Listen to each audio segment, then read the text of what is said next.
Canada-US trade negotiations reach intense phase as August 1 deadline nears. Prince Edward Island, July 28, 2025. Prime Minister Mark Carney has confirmed that Canada-US trade negotiations have entered what he described as an intense phase, just days before the August 1 deadline set by U.S. President Donald Trump. Speaking from Prince Edward Island, Carney acknowledged that reaching a fully tariff-free deal now appears unlikely but emphasized that a landing zone is still possible. There is a path to a fair agreement, but we have to get there carefully, Carney told reporters. Our goal is to protect Canadian interests, even if that means accepting some level of tariffs.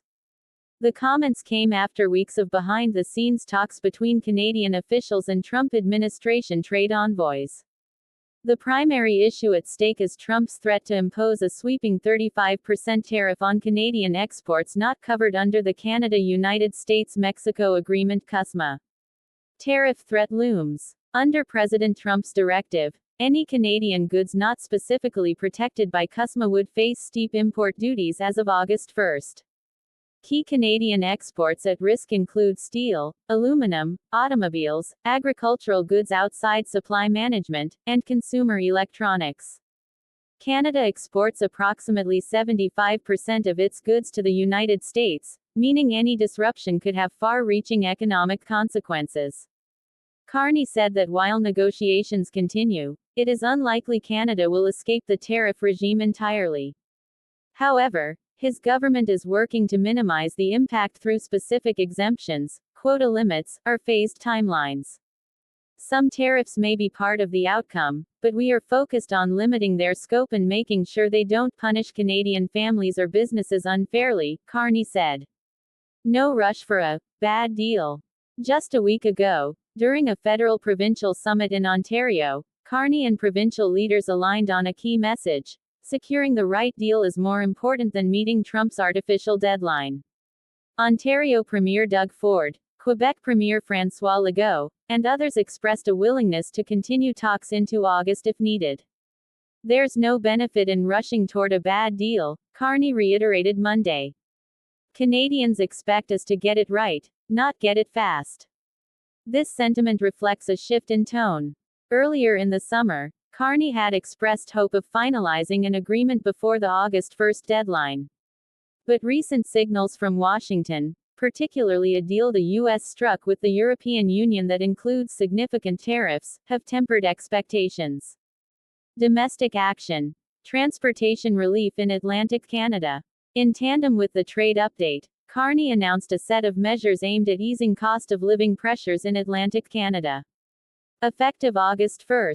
Tolls on the Confederation Bridge, connecting Prince Edward Island to the mainland, will be reduced from over $50 Canadian to $20 Canadian per crossing.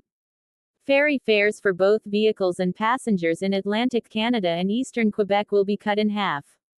The federal government will continue to subsidize Marine Atlantic Inc., keeping freight rates at a 50% discount. These investments support mobility, trade, tourism, and affordability for families, Carney said. It's about making life easier for Atlantic Canadians, especially as we face economic headwinds. These measures are part of the Liberal Party's broader affordability platform, which also includes housing assistance, tax relief for the middle class, and national child care expansions. Carney's political rise. Mark Carney's journey to the Prime Minister's office has been anything but conventional. The former Bank of Canada and Bank of England governor was appointed Liberal leader after the resignation of Justin Trudeau in early 2025, following a political scandal and Chrystia Freeland's brief interim leadership. Carney led the Liberals to a minority government victory in April 2025 on a promise of economic credibility, climate leadership, and opposition to Trump's trade threats. His campaign focused heavily on working-class concerns, regional equity, and restoring global trust in Canada's economic management. Facing opposition and criticism, despite his swift political ascent, Carney now faces pushback from several directions. Energy stakeholders in Alberta have criticized his support for clean transition policies and for reopening regulatory reviews of certain pipelines. Meanwhile, Dairy farmers are worried about possible compromises in the supply management system, an issue Trump has repeatedly targeted. Opposition leader Pierre Poilievre has accused Carney of being soft on Trump and failing to take a firm stance in negotiations. We need a prime minister who stands up for Canada, not one who rolls over for Washington, Poilievre said last week. Carney dismissed those criticisms, saying his team was firm, focused, and fighting for Canadians at every step. Inside the negotiations, leading the Canadian delegation are Trade Minister Dominic LeBlanc and Carney's Chief of Staff, Marc-André Blanchard. Sources say Canada is pushing for a sector-by-sector approach, seeking exemptions for critical industries like autos, agriculture, and energy while offering regulatory cooperation on digital services and supply chain transparency.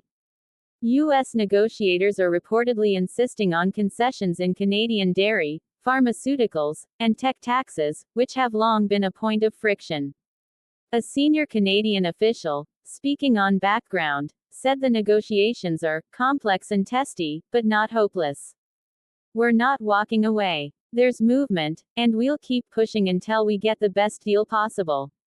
Why this matters? The stakes are enormous. Any disruption to trade could raise prices for Canadian consumers, strain export-dependent industries like manufacturing and agriculture, trigger job losses, especially in central and eastern Canada, complicate supply chains in key sectors like auto and energy. Carney's dual strategy, combining external diplomacy with domestic affordability measures, is designed to offset these potential impacts. Looking ahead, Carney's government plans to reconvene with U.S. counterparts in Washington this week for a final push. If no deal is reached, the 35% tariff regime could go into effect on August 1, as per Trump's order. Carney insists that, whatever the outcome, his government will be prepared. We have contingency plans. We have support measures. And we have the resilience of the Canadian people, he said. In the coming weeks, Canadians can expect more announcements related to energy pricing, housing supply, and small business support, part of Carney's broader effort to shield the economy from global shocks. Conclusion: Canada is approaching a defining moment in its economic and political relationship with the United States. Prime Minister Mark Carney's approach, marked by negotiation abroad and investment at home, aims to protect the country's stability and fairness in uncertain times. Whether this strategy proves effective may depend on what happens between now and August 1. But one thing is clear: Carney has no intention of rushing into a deal that doesn't serve Canadian interests. We're going to fight smart, he said. Because Canadians deserve nothing less.